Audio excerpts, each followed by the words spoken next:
अभिलाषा Hindi academy में आप सभी विद्यार्थियों का एक बार फिर से अभिवादन। हम देख रहे हैं टीजीटी पीजीटी के प्रीवियस ईयर्स के पेपर। इस क्रम में आज हम देखते हैं प्रवक्ता चयन परीक्षा हिंदी अर्थात पीजीटी हिंदी का प्रीवियस ईयर्स पेपर। 2004 तक के प्रीवियस ईयर्स पेपर हो चुके हैं। आज हम देखेंगे 2005 के प्रीवियस ईयर्स पेपर। प्रवक्ता चयन परीक्षा 2005 का व्याख्यात्मक हल प्रश्न पत्र। इसमें भी 125 प्रश्न पूछे गए थे। 2 घंटे का समय था और 425 अंकों का ये प्रश्न पत्र हुआ था। ये वीडियो शुरू करने से पहले आप सभी से रिक्वेस्ट है, यदि पहली बार चैनल पर आए हैं या अभी तक आपने इस चैनल को सब्सक्राइब नहीं किया तो ज़रूर सब्सक्राइब कर लीजिए। आपके सुझावों का और आपके प्रश्नों का स्वागत है। कोई प्रश्न हो या कोई सुझाव हो तो ज़रूर बताइएगा। चलिए अपने एजुकेशनल ग्रुप्स में और अपने दोस्तों में से ज़रूर शेयर करें। चलिए बिना देर के शुरू करते हैं। 2005 का पहला प्रश्न है पीजीटी हिंदी का, किस कवि की सतसई पर हिंदी का प्रसिद्ध मंगला प्रसाद पारितोषिक प्रदान किया गया? पहला बिहारी, दूसरा मतीराम, तीसरा दुलारे लाल भार्गव और चौथा वियोगी हरि। इसका उत्तर होगा 4। वियोगी हरि की रचना वीर सतसई पर 1928 ईस्वी में हिंदी का प्रसिद्ध मंगला प्रसाद पारितोषिक प्रदान किया गया था। श्री वियोगी हरि सतसई काव्य परंपरा को आगे बढ़ाने वाले कवि हैं। दोहों में लिखा गया वीर सतसई वृहद काव्य है जिसमें भारत के प्रसिद्ध वीरों की प्रशस्तियां हैं। इसके अतिरिक्त वियोगी की अन्य रचनाएं हैं प्रेमांजलि, बरखा की गूंज, चरखा स्तोत्र, प्रेम शतक, असहयोग वीणा, मेरा जीवन प्रवाह, तरंगिणी आदि। दूसरा प्रश्न है उड्डयनम का संधि विच्छेद होगा। उत्धनडयनम, दूसरा उद्धनडयनम, तीसरा उड्डधन अयनम, चौथा उड्डधनडयनम। इसका उत्तर होगा व्यंजन संधि का सूत्र है ष्टुत्व श्चुनाष्टु। इसे तो चुनाष्टु भी कहा सकते हैं। यदि सकार या त वर्ग त थ द ध न के साथ शकार या टकार वर्ग ट ठ ड ढ ड़ का योग हो तो स का स तथा त का त थ द ध न का ट वर्ग ट ठ ड ढ अड़ा हो जाता है। जैसे उत्धनडयनम उड्डयनम, तत्धन टीका तट्टिका, रामस धन टीकते रामस टीकते। तीसरा प्रश्न अदस वह शब्द के स्त्रीलिंग पंचमी विभक्ति बहुवचन में रूप होगा। अमुभ्य, अमुष्या, अमुह, अमुया। इसका उत्तर होगा 1। अदस वह शब्द के स्त्री पंचमी विभक्ति के बहुवचन में रूप होगा अमुभ्य। 12 इत्यादि में अदस भी 1 है। अन्य 11 त्यादादि में तद, तद, यद, एतद, इदम, एक, द्वि, युष्मद, अस्मद, भवद और किम इन 12 त्यादादि के संबोधन में रूप नहीं होते हैं। चौथा प्रश्न वह स्त्री जिसका पति परदेश से आने वाला हो के लिए एक शब्द है आगत पतिका, दूसरा है प्रवस्थित पतिका, तीसरा है प्रोषित पतिका, तीसरा है आगमिष्यत पतिका। इसका उत्तर होगा 4। आगमिष्यत पतिका का अर्थ है वह स्त्री जिसका पति परदेश से आने वाला है। साहित्य मर्मज्ञों ने अवस्था के अनुसार नायिकाओं के 8 भेद किए हैं। 1 स्वाधीन पतिका, दूसरा खंडिता, तीसरा विसारिका, चौथा कलहांतकारिका, 5वां वासक सज्जा, 6वां विप्रलब्धा, 7वां प्रोषित पतिका और 8वां विरोध कंठित का। 5वां प्रश्न वकील शब्द किस भाषा का है? 1 फारसी का, दूसरा अरबी का, तीसरा तुर्की का और चौथा पुर्तगाली का। तो इसका उत्तर होगा 2। वकील शब्द अरबी भाषा का शब्द है। सट्टक एक प्रकार का छंद है, एक प्रकार की युद्ध शैली, एक प्रकार का नाटक है, एक प्रकार का गीत है। इसका उत्तर होगा 3। सट्टक यह नाटिका के समान होता है। प्रसिद्ध ग्रंथ कर्पूर मंजरी नाटिका नहीं अपितु सट्टक है। नाट्य शास्त्रीय ग्रंथों में 18 प्रकार के उपरूपक बताए गए हैं। उनमें सट्टक भी एक प्रकार का उपरूपक होता है। नाटिका और सट्टक में अंतर यह है कि नाटिका में संस्कृत भी बोली जाती है जबकि सट्टक की भाषा केवल प्राकृत होती है। सट्टक में पात्र संस्कृत नहीं बोलते हैं। सट्टक रचना कर्पूर मंजरी प्राकृत अध्ययन की दृष्टि से महत्वपूर्ण है। इसका प्रमुख रस श्रृंगार है। यह राजशेखर की रचना है। 7वां प्रश्न है कस्तूरी कुंडल वश आत्मकथा है शीला झुंझुनवाला की, मैत्रेयी पुष्पा की, कुसुम अंसल की या गोपाल प्रसाद व्यास की। तो इसका उत्तर होगा 2 अर्थात मैत्रेयी पुष्पा की है कस्तूरी कुंडल बसे। 8वां प्रश्न कृष्णा सोबती द्वारा लिखित लिखित संस्मरण कृति है। एक हम हस्मत, दूसरा स्मृतियों का शुक्ल पक्ष, तीसरा सुधियाँ उस चंदन के वन की, और चौथा संस्मरण और श्रद्धांजलियाँ। इसका उत्तर होगा एक हम हस्मत। ये कृष्णा सोबती द्वारा लिखित संस्मरण कृति है। नवा प्रश्न, निबंध संग्रह शब्दिता के निबंधकार हैं। एक विवेकी राय, दूसरा निर्मल वर्मा, तीसरा धर्मवीर भारती और चौथा पंडित विद्यानिवास मिश्र। इसका उत्तर होगा तीन। निबंध संग्रह शब्दिता के निबंधकार धर्मवीर भारती हैं। इनकी अन्य कृतियां हैं अंधा युग, दूसरा सप्तक में संकलित कविताएं, सात गीत वर्ष, गुनाहों का देवता, सूरज का सातवां घोड़ा, बंद गली का आखिरी मकान, ठंडा लोहा, कनुप्रिया, सपना अभी भी, चांद और टूटे हुए लोग, प्रगतिवाद, एक समीक्षा, ठेले पर हिमालय, सिद्ध साहित्य, मानव मूल्य और साहित्य, नदी प्यासी थी आदि। विवेकी राय का प्रसिद्ध उपन्यास है बनगंगी, मुक्त हैं के अतिरिक्त बाबुल, पुरुष पुराण, सोना माटी, समरशेष है, मंगल भवन, नमामि ग्राम और अमंगलहारी उल्लेखनीय है। निर्मल वर्मा के चर्चित उपन्यास हैं वे दिन और लाल टीन की छत। निबंध तथा संस्मरण है चीड़ों पर चांदनी, हर बारिश में शब्द और स्मृति। इनके अन्य 8 कहानी संग्रह हैं जिनमें परिंदे, जलती झाड़ी, पिछली गर्मियों में, सूखा आदि प्रसिद्ध है। डॉक्टर विद्यानिवास मिश्र गद्य काव्य के सर्वश्रेष्ठ रचनाकार हैं। इनकी प्रसिद्ध रचनाएं हैं चितवन की छाह, कदम की फूली डाल, तुम चंदन हम पानी, भोर आवाहन, आंगन का पंछी, बंजारा मन आदि। 10वां प्रश्न, अलंकेश पर्यायवाची शब्द है। एक बादल का, दूसरा कल्पवृक्ष का, तीसरा कुबेर का और चौथा चपला का। इसका उत्तर होगा 3। अलंकेश पर्यायवाची है कुबेर का। 11वां प्रश्न, अनभिज्ञ शब्द का विलोम है भिज्ञ, दूसरा अज्ञ, तीसरा अभिज्ञ और चौथा अतिभिज्ञ। इसका उत्तर होगा 3। अनभिज्ञ शब्द का विलोम होगा अभिज्ञ। 12वां प्रश्न, नीच धातु के लंग लकार मध्यम पुरुष एक वचन में रूप होगा अनयनम, अनयम, दूसरा अनयन, तीसरा अनयत और चौथा अनयः। इसका उत्तर होगा 4। नी धातु का प्रयोग ले जाना के अर्थ में होता है। यह क्वादिगणीय उभयपदी धातु है। नी धातु के लंगलकार मध्यम पुरुष एक वचन में रूप अनय है, द्विवचन में अनयतम और बहुवचन में अनयत होता है। 13वां प्रश्न, निराला की साहित्य साधना आलोचना कृति के कितने भाग हैं? 2, 1, 3 या 4? इसका उत्तर है 3। निराला की साहित्य साधना आलोचना कृति के 3 भाग है। पहला भाग 1969, दूसरा भाग 1972 और तीसरा 1976 में। 14वां प्रश्न, तुमुन प्रत्यय का प्रयोग निम्नलिखित में से किस अर्थ में होता है? 1 चाहिए के लिए, चाहिए, दूसरा योग्य, तीसरा के लिए और चौथा करके। इसका उत्तर होगा 3। तुमुन प्रत्यय इसका प्रयोग के लिए अर्थ में होता है। जिस कार्य के लिए कोई दूसरा कार्य दिया जाता है उसका बोध कराने के लिए संस्कृत में धातु में तुमुन प्रत्यय जोड़ा जाता है। जिस प्रकार से अनद्यतन भविष्य के प्रथम पुरुष के एक वचन का रूप बनाया जाता है उसी प्रकार तुमुनंत रूप भी बनाया जाता है। तुमुन प्रत्यय संप्रदान के अर्थ का बोधक है और आवश्यकता पड़ने पर उसका प्रयोग न कर धातु में कृत प्रत्यय जोड़कर संज्ञा बनाकर और उसे चतुर्थी में रखकर काम चला सकते हैं। जब तुमुनंत शब्द का तथा प्रधान क्रिया का कर्ता एक ही होगा तभी तुमुन प्रत्यय का प्रयोग हो सकता है। 15वां प्रश्न, संस्कार शब्द में किस उपसर्ग का प्रयोग हुआ? 1 सम, दूसरा सन, तीसरा सम्स और चौथा संस। इसका उत्तर होगा 1। संस्कार शब्द सम उपसर्ग पूर्वक घई प्रत्यय से होकर बनता है जिसका अर्थ है सुसंस्कृत होना। कुछ लोग विशिष्ट गुणों को धारण करने को संस्कार कहते हैं। मनुस्मृति में धार्मिक विधि विधान एवं पावन क्रिया को संस्कार कहा गया है।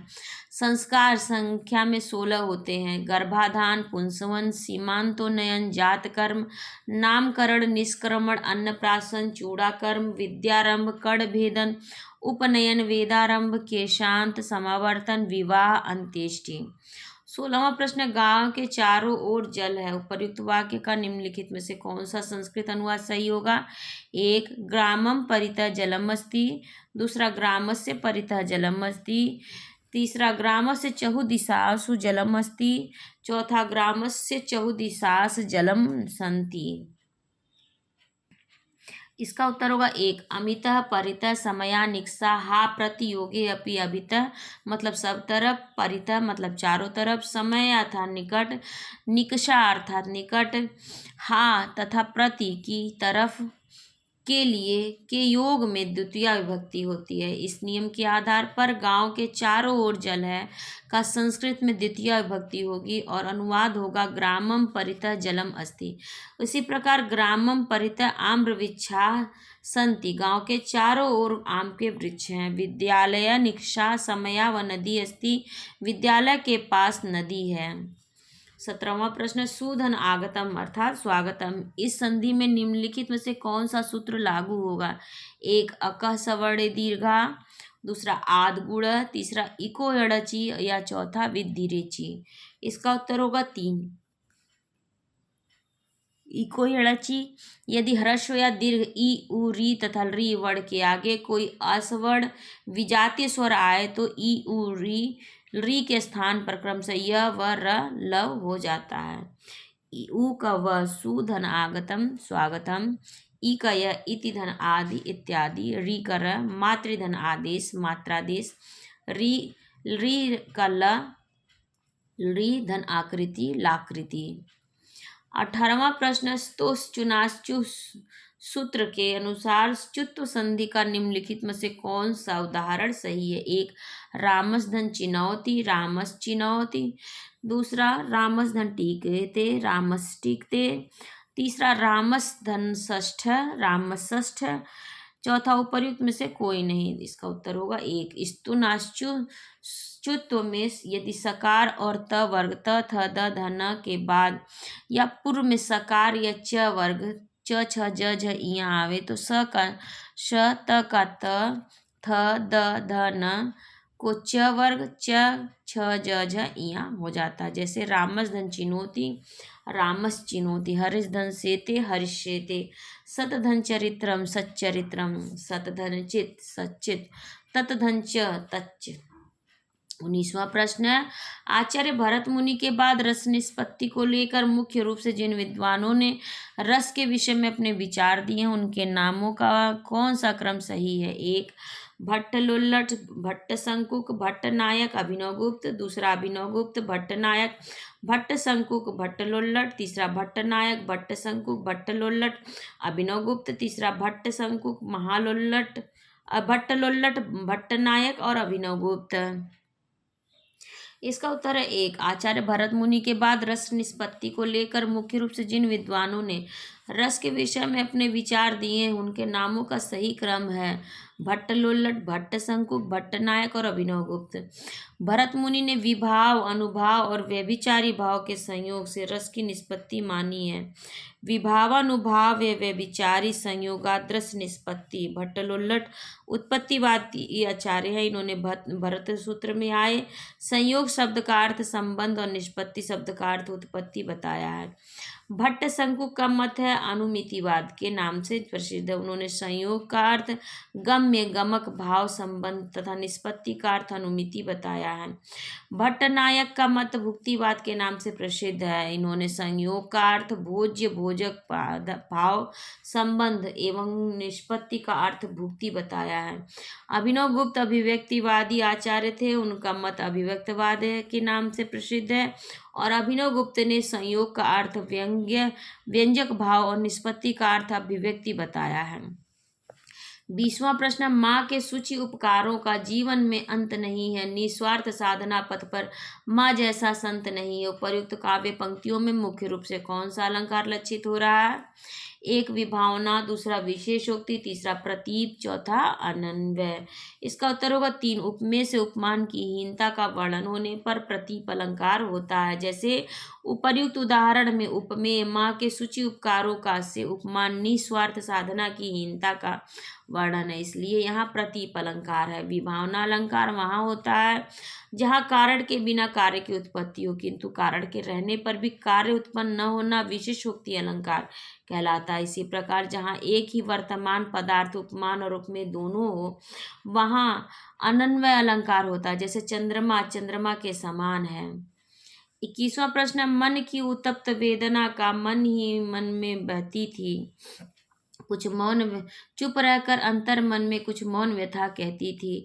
दुर्गम पथ पर चलने का वो संबल छूट गया था, अविचल अविकल वह प्राणी भीतर से टूट गया था। उपर्युक्त काव्य पंक्तियों में कौन सा रस अभिव्यंजित है? हो रहा है। एक शांत, दूसरा वियोग श्रृंगार, तीसरा करुण और चौथा वात्सल्य। इसका उत्तर होगा 3। प्रिय व्यक्ति या वस्तु के विनष्ट होने पर हृदय में उत्पन्न शोक रूपी स्थायी भाव का के कारण करुण रस है। उपर्युक्त काव्य पंक्तियों में करुण रस है। शोक के स्थायी भाव में पुनर्मिलन की संभावना एकदम नष्ट हो जाती है। यहाँ स्थायी भाव शोक, आलंबन, संबल का टूटना, उद्दीपन, उत्पत्ति, वेदना का मन ही मन बहना, अनुभाव, अंतर्मन में मौन व्यथा, संचारी भाव, स्मृति, भीतर से टूटना, विषाद।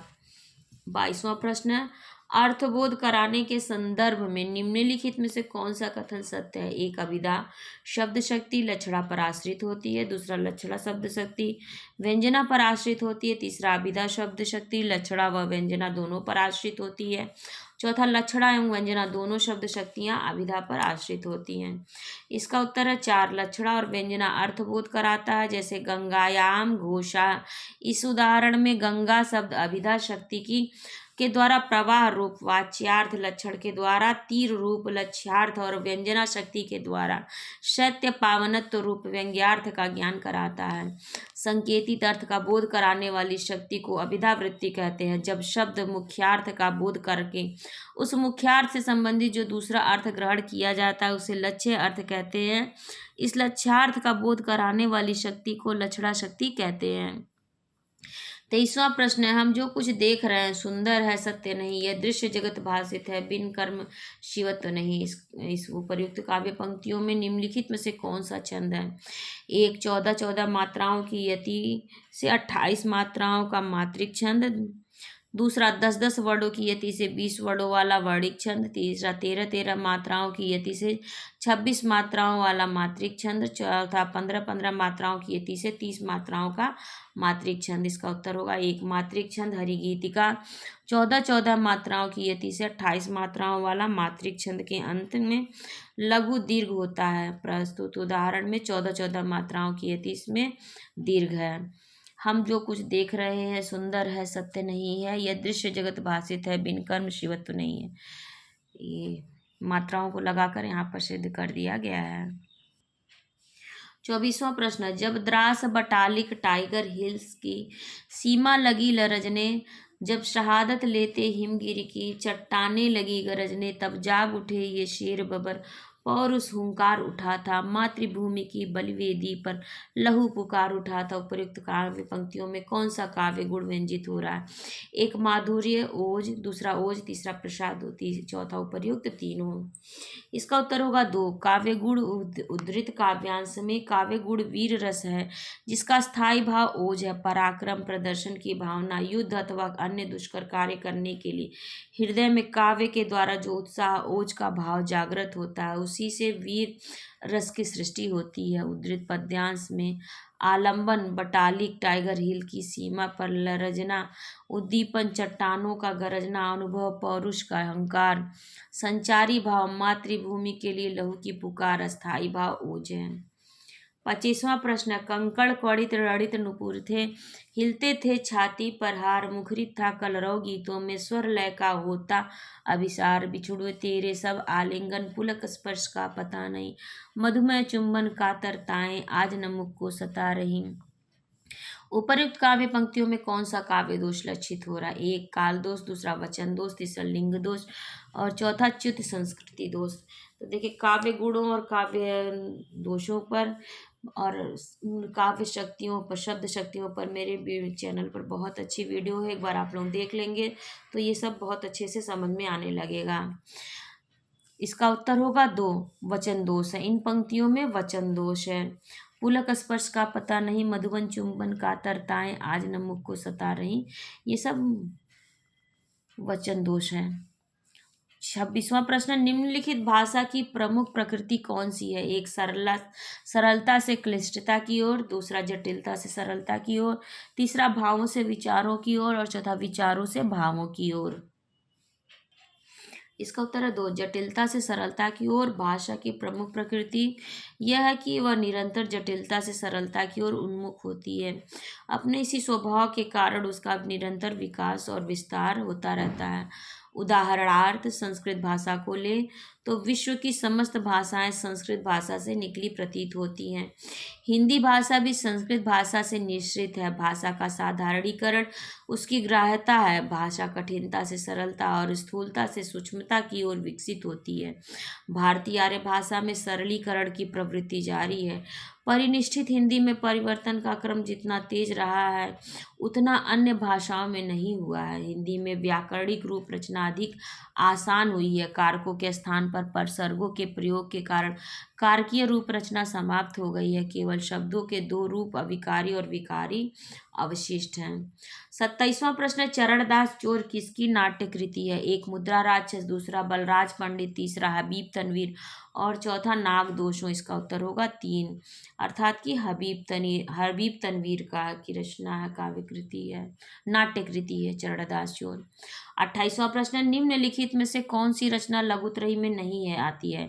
एक रघुवंशम, दूसरा कुमार संभवन, तीसरा मेघदूतम और चौथा ऋतु संहारम। इसका उत्तर होगा 4, ऋतु संहारम कृति लघुत्रयी में नहीं आती। कालिदास की लघुत्रयी कृतियां रघुवंशम, कुमार संभवम और मेघदूतम। इसके अतिरिक्त बृहत्तरी में 3 महाकवियों की विशिष्ट 3 कृतियों की गणना होती है, जैसे भारविकृत किरातार्जुनीयम, माघकृत शिशुपालवध तथा श्रीहर्षकृत नैषधीय चरितम। 29वां प्रश्न, निम्नलिखित में से कौन कवि कालिदास से पूर्ववर्ती है? एक भारवी, दूसरा भास, तीसरा दंडी और चौथा भवभूति। इसका उत्तर होगा 2। भास का समय ईसा पूर्व 4वीं शताब्दी है, जबकि कालिदास बाद के 4वीं शती के कवि हैं। कौटिल्य ने अपने अर्थशास्त्र में भास के एक श्लोक में आप्तवाक्य के रूप में उद्धृत किया है। कालिदास ने मालविकाग्निमित्र की प्रस्तावना में भास का नाम बहुत आदरपूर्वक लिया है। भारवी 6वीं शताब्दी ईसा के कवि हैं। भवभूति 7वीं सदी को के हैं। इनका समय 606 से 648 इसके लगभग है। दंडी का समय 600 इसके लगभग है माना जाता है। जिस प्रकार भास ही कालिदास के पूर्ववर्ती कवि हैं। 30वां प्रश्न है, निम्नलिखित में से कौन कवि अर्थ गौरव के लिए प्रसिद्ध है? एक भारवी, दूसरा भास, तीसरा कालिदास या चौथा श्रीहर्ष। तो इसका उत्तर होगा 1, भारवी। भारवी अर्थ गौरव के लिए प्रसिद्ध कवि हैं। प्रसिद्ध उक्ति है भारवेर्थ गौरवम। इस उक्ति का अर्थ है थोड़े शब्दों में विपुल अर्थ का सन्निवेश। अर्थ गौरव ही गौरव है और अर्थ गौरव भारवी के काव्य की विशेषता है। महाकवि भारवी छोटे छोटे शब्दों द्वारा विपुल भावों को प्रकट करने की क्षमता रखते हैं। अपने काव्य में अलंकारों का अधिक प्रयोग होने पर भी उन्होंने अर्थ गौरव सुरक्षित रखा है। किरातार्जुनीयम में अनेक स्थलों पर अर्थ गौरव का सुंदर प्रदर्शन हुआ है। 31वां प्रश्न, बभूव धातु रूप किस लकार का है? एक लंग लकार, दूसरा लुंड लकार, तीसरा लिट लकार और चौथा लिंग लकार। इसका उत्तर होगा 3, बभूव धातु रूप परोक्ष भूत लिट लकार का है। लिट लकार का प्रयोग भूतकाल की क्रिया का बोध कराने के लिए होता है। यह परोक्ष अद्यतन भूत के लिए होता है। परस्मैपदी भू सत्यायाम होना अर्थ में प्रयुक्त होता है। बभूव धातु रूप उत्तम पुरुष एक वचन का रूप है। बभूविव रूप द्विवचन तथा बभूविम रूप बहुवचन का रूप है। 32वां प्रश्न, उपसर्ग से संबंधित सूत्र। एक प्रादय, दूसरा परश्च, तीसरा गतिश्च, चौथा इनमें से कोई नहीं। इसका उत्तर होगा 1, प्रादय। यह उपसर्ग का सूत्र है। उपसर्ग को गति संज्ञक भी कहा जाता है। प्र, परा, अय, सम, अनु, अव, मिस, मिर, दुस, दुर, वि, आंग, नि, अधि, अपि, अति, सु, उत, अभि, प्रति, परि, उपये, प्रादय या प्रादि कहलाते हैं। ये प्रादि जब क्रिया के साथ व्यवहृत होते हैं तब इनकी उपसर्ग संज्ञा और गति संज्ञा होती है। कुछ उपसर्ग धातु के अर्थ को ही बदल देते हैं, जैसे गच्छति जाता है, आगच्छति आता है। 33वां प्रश्न, विश्रव्य का संधि विच्छेद होगा। विश्रुधन ए, दूसरा विष्णुधन ए, तीसरा विष्णुधन आय और चौथा विष्णुधन अवे। इसका उत्तर होगा 2, विष्णुधन ए। ये विश्रव्य का सही संधि विच्छेद होगा। सूची 1 को सूची 2 से मिलान करना है। एक और कवि दिए गए हैं और दूसरी ओर उनकी रचनाएं दी हुई हैं। तो कालिदास के दूत काव्य का प्रतिनिधि कवि है मेघदूतम और भास की रचना है स्वप्नवासव दत्तम। काव्य प्रकाश मम्मट की प्रसिद्ध रचना है। और विश्वनाथ की रचना है साहित्य दर्पण। कालिदास मेघदूतम, भास भास की स्वप्नवासोदत्तम, मम्मट की काव्य प्रकाश और विश्वनाथ की साहित्य दर्पण। 35वां प्रश्न, काव्यादर्श के रचनाकार निम्नलिखित में से कौन है? एक माघ, दूसरा भास, तीसरा भवभूति और चौथा दंडी। इसका उत्तर होगा 4।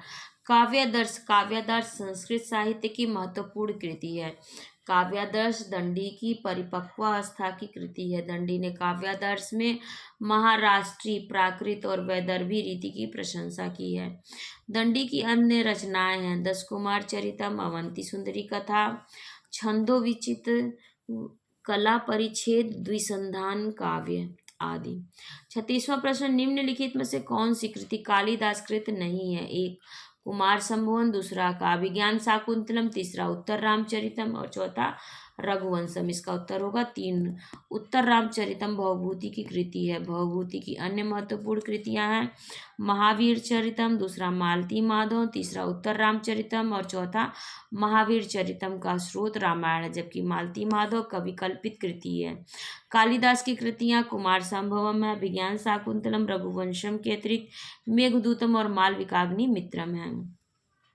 37वां प्रश्न, निम्नलिखित में से पितरौ शब्द का कौन सा समास विग्रह उपयुक्त हुआ? एक माता पिता च, दूसरा माता च पिता, तीसरा माता च पिता च माता, चौथा माता च पिता च। तो इसका उत्तर होगा 4।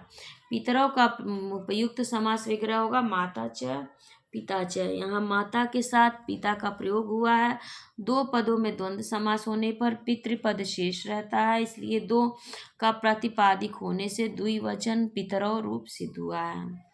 38वां प्रश्न, लोट लकार का प्रयोग किस अर्थ में होता है? एक भूतकाल के लिए, दूसरा वर्तमान काल के लिए, तीसरा आज्ञा व आशीर्वाद के लिए और चौथा चाहिए के अर्थ में। इसका उत्तर होगा 3। लोट लकार आज्ञा, आशीर्वाद एवं प्रार्थना और उपदेश के अर्थ में लोट लकार का प्रयोग होता है। जैसे कुरु देव कार्यम, देवताओं का काम करो। देहि में प्रतिवचनम, मुझे उत्तर दीजिए। वीर प्रसवा भूयाः, तुम वीर पुत्र पैदा करने वाली बनो। 39वां प्रश्न, असभ्यम शब्द रूप है। अस्मत् शब्द के चतुर्थी बहुवचन का, दूसरा अस्मद शब्द के तृतीया एकवचन का, तीसरा अस्मद शब्द के षष्ठी एकवचन का, चौथा अस्मद शब्द के षष्ठी बहुवचन का। 40वां सब प्रश्न है, पठ धातु के लंग लकार उत्तम पुरुष बहुवचन का रूप निम्नलिखित में से कौन सा होगा? एक अपठताम, दूसरा अपठाव, तीसरा अपठम, चौथा अपठन। इसका उत्तर होगा 1। पठ धातु के लंग लकार उत्तम पुरुष बहुवचन का रूप अपठाम होगा। लंग लकार के उत्तम पुरुष के तीनों वचनों का रूप होता है अपठम, अपठाव, अपठाम। जो काम बीते हुए समय में हो चुका है उसके काल समय को भूतकाल कहते हैं। भूतकाल में लंग लकार होता है। 41वां प्रश्न है, मत्याम शब्द रूप है। मति शब्द के द्वितीया एकवचन का, दूसरा मति शब्द के तृतीया बहुवचन का, तीसरा मति शब्द के षष्ठी बहुवचन का, चौथा मति शब्द के सप्तमी एकवचन का। इसका उत्तर होगा 4, अर्थात मति शब्द के सप्तमी एकवचन का रूप है मत्याम। 42वां प्रश्न, मुकुट शब्द निम्नलिखित में से किस कोटि का है? एक तत्सम, दूसरा देशज, तीसरा तद्भव और चौथा संकर। इसका उत्तर होगा 1। मुकुट शब्द तत्सम शब्द है। 43वां प्रश्न, अंगिका किस राज्य की बोली है? एक बंगाल की, दूसरा छत्तीसगढ़ की, तीसरा मध्य प्रदेश की और चौथा बिहार की। अंगिका बिहार राज्य की बोली है। बिहार के भागलपुर के समीपवर्ती प्रदेश का नाम अंगराज्य था। इसकी राजधानी चंपा थी। चंपा नगरी या आधुनिक नाम चंपारण है। यहाँ की बोली जाने वाली बोली का नाम अंगिका है। रामायण काल में यहाँ के राजा दशरथ ने के सखा लोमपाद और महाभारत काल में कड़ अंग देश का राजा था। अंगिका बिहारी हिंदी की बोली है। बिहारी हिंदी की अन्य प्रमुख बोलियां हैं मगही और मैथिली। 44वां प्रश्न, त्रिलोचन शास्त्री की कविताएं हिंदी के अतिरिक्त किस अन्य उपभाषा में है? एक ब्रज, दूसरा मैथिली, तीसरा अवधी और चौथा भोजपुरी। इसका उत्तर होगा 2। त्रिलोचन शास्त्री की कविताएं हिंदी के अतिरिक्त मैथिली उपभाषा में हैं। त्रिलोचन शास्त्री का पूरा नाम वासुदेव सिंह था। त्रिलोचन शास्त्री की प्रमुख रचनाएं हैं शब्द, धरती, ताप से तपाए हुए दिन, मिट्टी की बारात, चंपा न गई, महारा, मैं उस जनपद का कवि हूँ आदि। 45वां प्रश्न, कर्ता के साथ ने का प्रयोग न होना किस उपभाषा की प्रमुख विशेषता है? एक पूर्वी हिंदी, दूसरा पश्चिमी हिंदी, तीसरा राजस्थानी हिंदी और चौथा पहाड़ी हिंदी। इसका उत्तर होगा 1 पूर्वी हिंदी। पूर्वी हिंदी में कर्ता के साथ ने का प्रयोग नहीं होता। सकर्मक अकर्मक क्रिया के साथ कर्ता के रूप में कोई अंतर नहीं पाया जाता। पूर्वी हिंदी का विकास प्राचीन अर्धमागधी से हुआ। इसका क्षेत्र है फैजाबाद, सुल्तानपुर, प्रतापगढ़, रायबरेली, उन्नाव, सीतापुर, लखनऊ, लखीमपुर, बहराइच, इलाहाबाद, जौनपुर, मिर्जापुर, फतेहपुर का कुछ भाग, बघेलखंड और छत्तीसगढ़। अवधि पूर्वी हिंदी की समस्त बोलियों में प्रधान है। 46वां प्रश्न, निम्नलिखित में से कौन सा शब्द शुद्ध है? एक अधिशासी, दूसरा अधिशासी, तीसरा अधिशासी और चौथा अधिशासी। इसका उत्तर होगा 1 अधिशासी की वर्तनी शुद्ध रूप में लिखी है। 47वां प्रश्न, युधिष्ठिर में कौन सा समास है?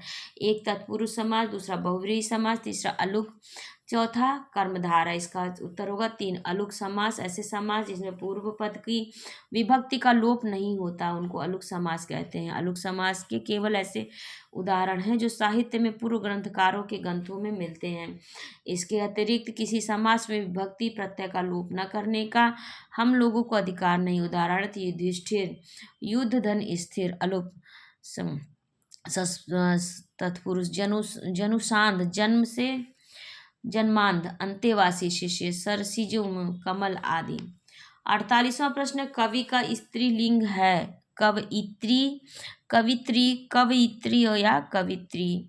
इसका उत्तर होगा 3 कवयित्री। ये शुद्ध वर्तनी है, कवि का स्त्रीलिंग है। 39वां प्रश्न, ऋषि का स्त्रीलिंग है? ऋषिणी, दूसरा ऋषि पत्नी, तीसरा ऋषिका और चौथा ऋषि। इसका उत्तर होगा 3 ऋषि का स्त्रीलिंग होगा ऋषिका। 50वां प्रश्न, जो पूजा के योग्य हो उसे कहा जाएगा? पूज्यनीय, दूसरा पूज्य, तीसरा पूज्यनीय, चौथा पूजनीय। इसका उत्तर होगा 1 पूज्यनीय। यहाँ पूज्य में अनियर प्रत्यय लगने से पूज्यनीय बना है। अनियर के का अनिय शेष रहता है। अनियर प्रत्यय का प्रयोग साधारणतः विधिलिंग अर्थात चाहिए के अर्थ में, भविष्य काल में तथा आज्ञा अर्थ में होते हैं। अनियर प्रत्यय से बने शब्द विशेषण की भांति भी प्रयुक्त होते हैं, जैसे पूज्यनीयाम, इमाम, प्रतिमाम, सर्वे प्रशंसन्ति, पूजनीय, इस मूर्ति की सभी प्रशंसा करते हैं।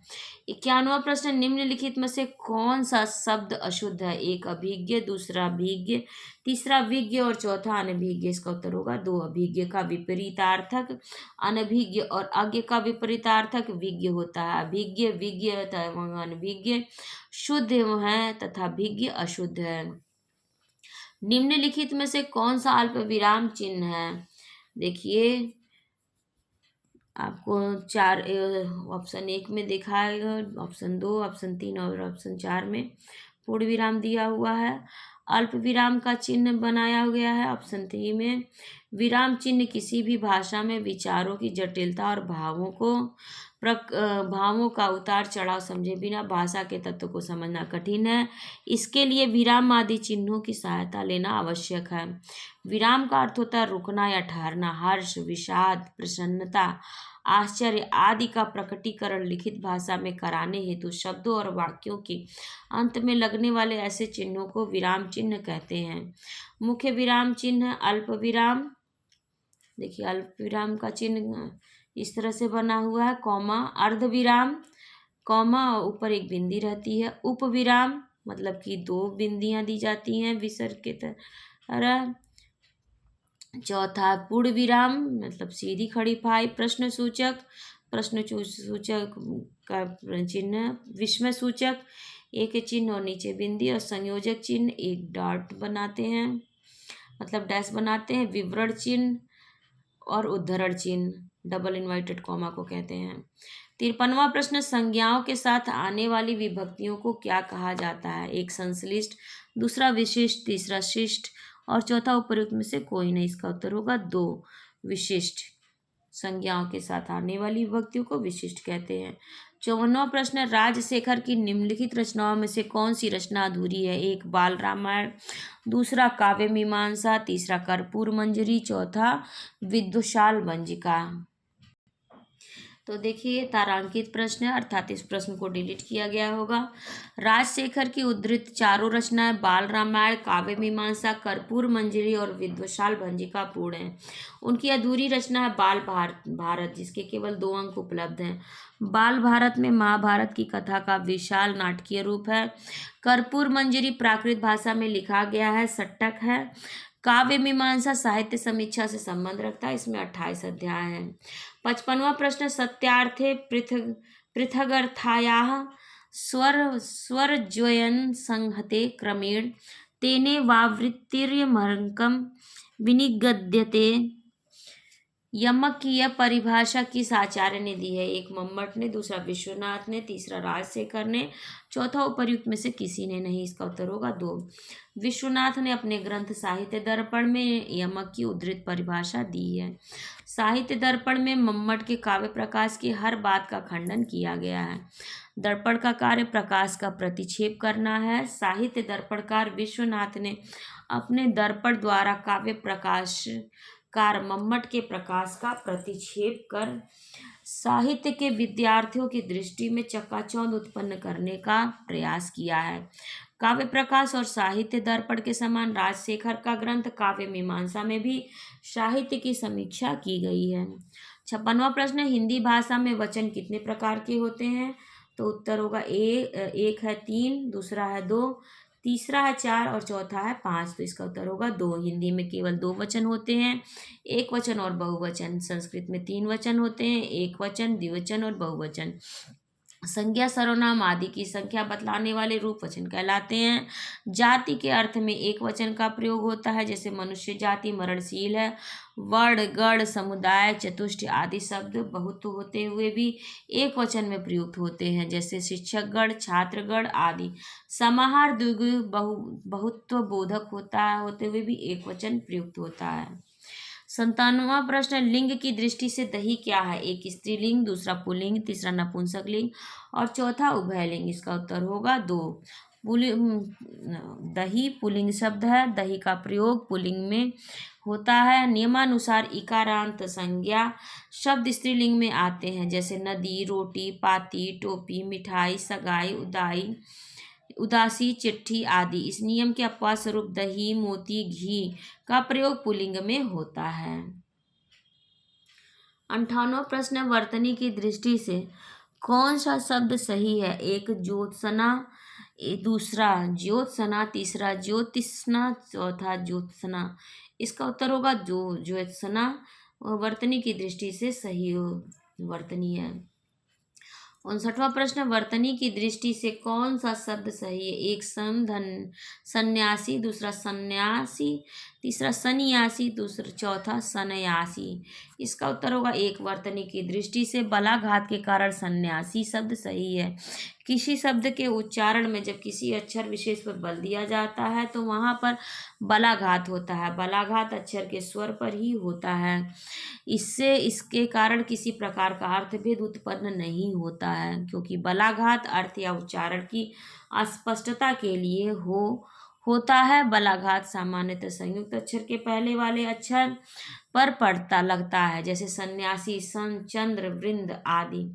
60वां, जिसका कोई शत्रु पैदा नहीं हुआ हो उसे कहते हैं अजानुबाहु, दूसरा अजात शत्रु, तीसरा अज्ञात शत्रु, चौथा अजात पूर्व। इसका उत्तर होगा 2। अजात शत्रु इसका अर्थ है जिसका शत्रु अज्ञात हो, अर्थात पैदा ही न हुआ हो, ऐसे व्यक्ति को अजात शत्रु कहते हैं।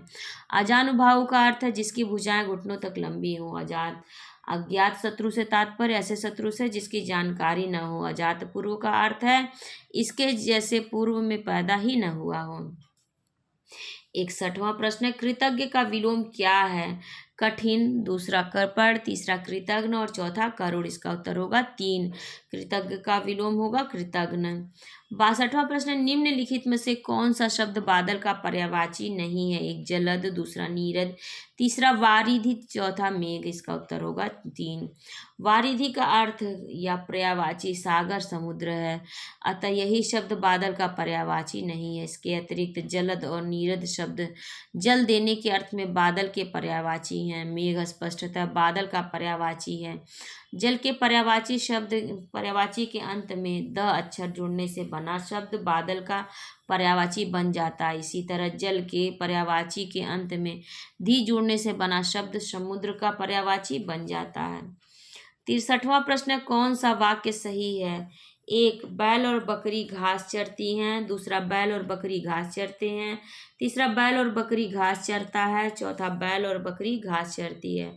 इसका उत्तर होगा 2, अर्थात बैल और बकरी घास चरते हैं, वाक्य सही होगा। तो पहले भाग में ये 63 प्रश्नों तक हम रहने देते हैं। दूसरे भाग में 64वें प्रश्न से हम बनाएंगे। तब तक आपके सुझावों का और आपके प्रश्न आमंत्रित हैं, स्वागत है। और कोई भी प्रश्न क्वेरी हो तो आप कमेंट सेक्शन में पूछ सकते हैं। पहली बार चैनल पर आए हैं तो ज़रूर सब्सक्राइब कर लीजिए, या अभी तक आपने सब्सक्राइब नहीं किया तो ज़रूर सब्सक्राइब कर लीजिए। अपने दोस्तों में और अपने एजुकेशनल ग्रुप में से ज़रूर शेयर करें। धन्यवाद।